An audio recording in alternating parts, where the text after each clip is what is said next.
नमस्कार, south side की खबरों में आपका स्वागत। मैं आपके साथ सागर मिश्रा। कर्नाटक के पशुपालन मंत्री के वेंकटेश के गायों को लेकर दिए गए बयान पर विवाद अब खड़ा हो गया है।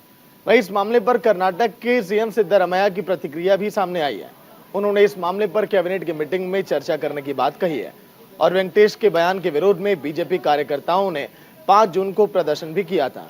साथ ही सिद्धरामैया ने कहा कि पिछली बीजेपी की सरकार की ओर से लाए गए इस कानून में स्पष्टता की कमी थी। राज्य सरकार मंत्रिमंडल की बैठक में इस पर चर्चा करेगी।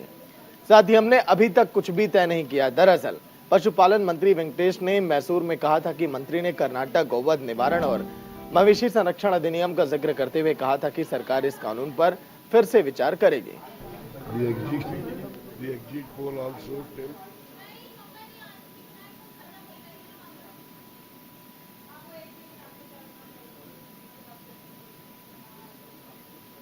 वहीं तेलंगाना के हैदराबाद में युवा कांग्रेस की राष्ट्रीय कार्यकारिणी की तीसरी बैठक शुरू हुई। प्रदेश युवा कांग्रेस अध्यक्ष शिवसेना रेड्डी ने कहा कि राष्ट्रीय कार्यकारिणी की बैठक पहली बार हैदराबाद में हो रही है। साथ ही कहा कि इस बैठक में अगले 5 राज्यों के चुनाव में युवा कांग्रेस की भूमिका पर चर्चा की जाएगी और युवा कांग्रेस का एक बड़ा मुद्दा उठाने जा रही है। युवा घोषणा को लोगों तक ले जाने के लिए बस यात्रा सहित तेलंगाना में कार्यक्रम का भी आयोजन किया जाएगा। उन्होंने कहा कि कांग्रेस सरकार ने 1000 रुपए की आर्थिक सहायता देने का निर्णय भी लेगी। इन बैठकों में आने वाले चुनाव में युवाओं को टिकट देने के मुद्दे पर भी चर्चा किया जाएगा। हैदराबाद क्षत्रिय होटल में 3 दिनों तक युवा कांग्रेस की बैठक जारी रहेगी।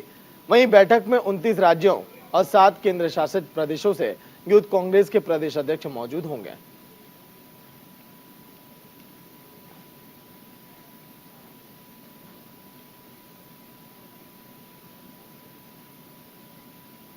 वहीं तमिलनाडु के विलुपुरम में मेलपाथी गांव में धर्मराज द्रौपदी अमन मंदिर को सील कर दिया गया। दरअसल ऊंची जाति और दलित समुदाय के बीच मंदिर में जाने को लेकर हुए भारी विवाद वहां पर खड़े हो गए।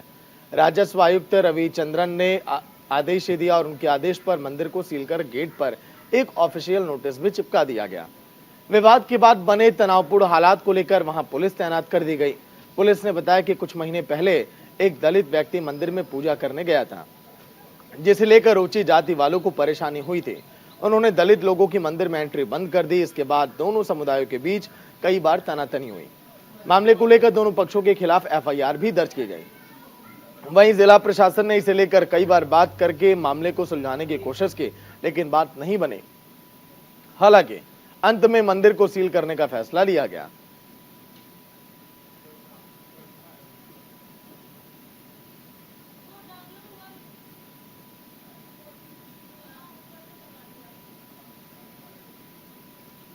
वहीं 6 जून को भारत की स्वार्थ कार्य समूह की बैठक G20 की अध्यक्षता में हुई। दुनिया भर के प्रतिनिधियों ने हैदराबाद में बैठक बुलाई।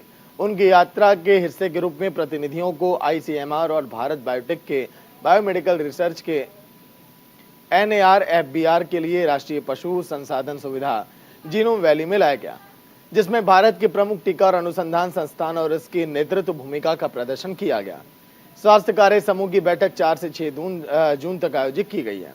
रसायन और उर्वरक मंत्रालय के विभाग के सचिव S अपर्णा ने अपनी समापन टिप्पणी में कहा कि वैश्विक अनुसंधान और विकास नेटवर्क के साथ राष्ट्रों, संस्थानों और हितधारकों के बीच सहयोग बनाने का समय आ गया है।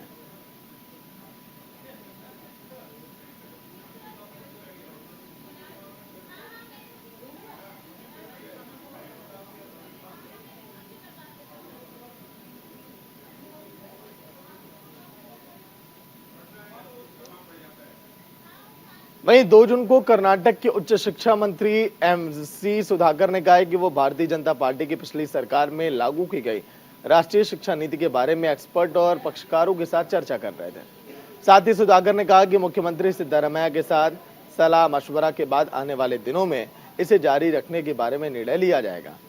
वहीं मंत्री ने यह भी कहा कि निर्णय लेते समय प्राथमिक और माध्यमिक शिक्षा विभाग के साथ भी परामर्श यहाँ पर किया जाएगा, क्योंकि नीति उस विभाग पर भी लागू होती है। NEP के संबंध में हमने एक्सपर्ट की बैठक बुलाई थी, जिन्होंने इसके बारे में अध्ययन किया है।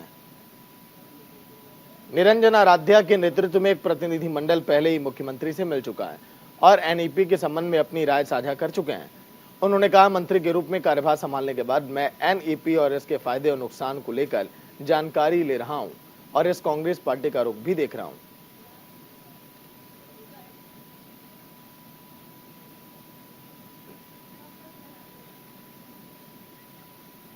वहीं केरल के तिरुवनंतपुरम में चक्रवाती तूफान भारी असर उसका दिखने लगा है। मौसम वैज्ञानिकों का मानना है कि इस चक्रवाती तूफान के कारण अगले 3-4 दिनों तक केरल समेत पूरे देश में भारी बारिश की संभावना है। चक्रवाती तूफान के बिपरजोय पूर्व मध्य और आसपास के दक्षिण पूर्व अरब सागर के ऊपर गोवा के पश्चिम दक्षिण पश्चिम में लगभग 890 किलोमीटर की दूरी पर स्थित है। अगले 24 घंटों के दौरान चक्रवाती तूफान के कारण मौसम बिगड़ने की संभावना है। इसका असर केरल के तिरुवनंतपुरम में दिखने लगा है, जहां समुद्र में लहरें अब उठने लगी हैं।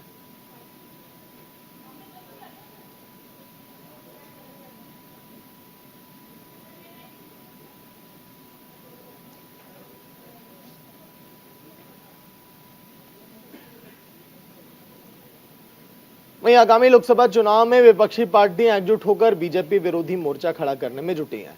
वहीं एक दिन पहले ही जनता दल प्रमुख और पूर्व पीएम एचडी देवगौड़ा ने ऐसा बयान दिया जिससे 2024 के चुनाव में जेडीएस और बीजेपी के बीच गठबंधन होने के संकेत मिले थे।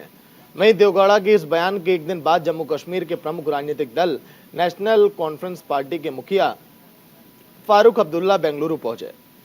उन्होंने जेडीएस प्रमुख देवगौड़ा से उनके आवास पर मुलाकात की। इस बैठक में कर्नाटक के पूर्व सीएम और देवगौड़ा के बेटे कुमारस्वामी भी वहां पर मौजूद थे। जानकारी के मुताबिक कर्नाटक में बीजेपी और जेडीएस के बीच गठबंधन की कवायद शुरू हो चुकी है। माना यह जा रहा है कि देवगौड़ा की पार्टी जनता दल एस के साथ बीजेपी 24 के लोकसभा चुनाव में गठबंधन कर सकती है। बीजेपी के खिलाफ जुट रही विपक्षी मोर्चा से मुकाबला करने के लिए बीजेपी ने भी पार्टियों को अपने पाले में लाने की कवायद अब शुरू कर दी है और नया फ्रंट अब बनाना शुरू कर दिया है।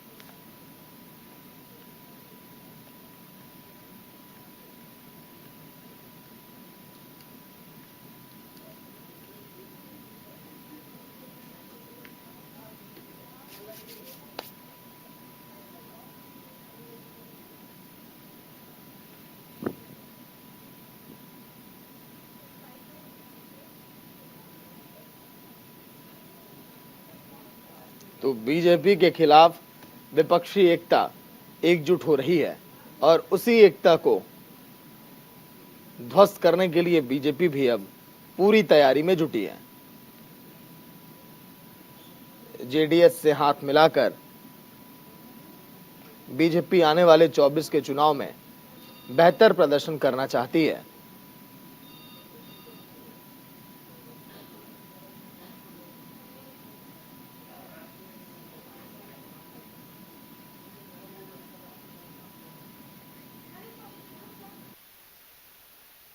See, question is not BJP, it's a question of the nation. Do you want nation to be divided on religious basis, or do you want the nation to be united together? It's a diverse nation. I have nothing common with Karnataka. They have nothing common with Kashmir. What unites us? The desire to work together, to build this nation together, and to grow together.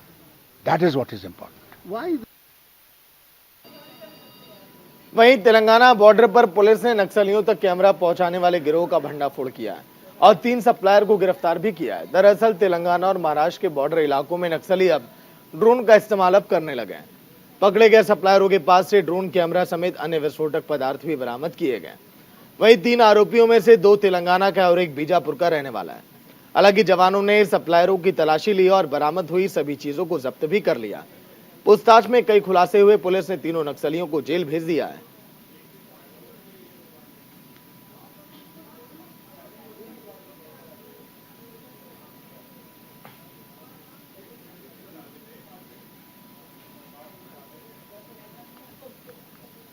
वहीं कर्नाटक के यादगिरी जिले के बालीचक्रा cross के पास एक खड़ी truck से car टकरा गई। इस घटना में 5 लोगों की मौत हो गई तो वहीं 13 घायल हो गए।